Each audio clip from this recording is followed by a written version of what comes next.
Welcome to our presentation on the intersection of power, politics, and human behavior. Today, we will explore how these fundamental forces shape our decisions and interactions. We begin by establishing what power actually is. It is not just authority, it is the capacity to influence the behavior of others, often dictated by access to resources. French and Raven identified these 5 core bases. Recognizing which form of power is being exerted is the first step in understanding organizational dynamics. Power fundamentally changes how the brain processes social information. High-power individuals tend to focus on the big picture, while lower-power individuals focus on social nuance. This quote challenges the common narrative that power inherently corrupts. Instead, it suggests that power removes the constraints that normally prevent people from acting on their true impulses.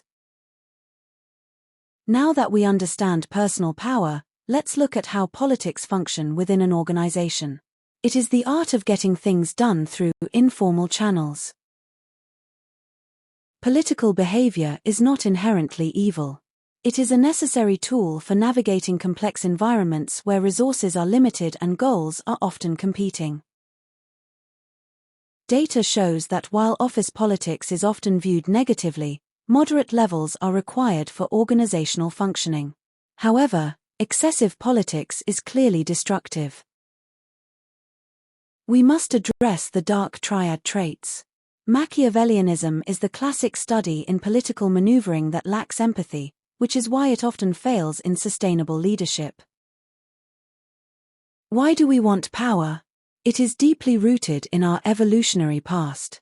We are hardwired to seek status because it historically equated to survival. Politics are not static. The environment in which you work drastically changes how you behave. Let's look at the external factors at play. Scarcity is the engine of toxic politics.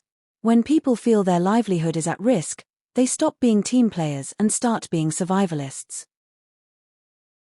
If you recognize these signs, you are likely in a high-conflict political environment. These are the red flags that suggest the organization's culture is unhealthy. In the context of power and politics, staying silent in the face of unethical behavior is a political act in itself. It is tacit approval of the status quo.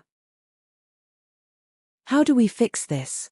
Can we wield power ethically? Yes, and it requires a shift from power over to power with others. Ethical influence is about building a foundation of trust. It requires that you be consistent, transparent, and willing to empower others. EQ is the antidote to toxic power. By understanding the emotions of others, you can influence them without resorting to manipulation or coercion. These stats prove that ethical power isn't just nice to have, it is a competitive advantage. Collaborative models consistently outperform rigid hierarchies. You don't need to be Machiavellian to be politically savvy. You just need to be observant, intentional, and principled in how you build your relationships. Thank you for your time today. Remember that how you wield power defines your legacy. Go out and lead with purpose and integrity.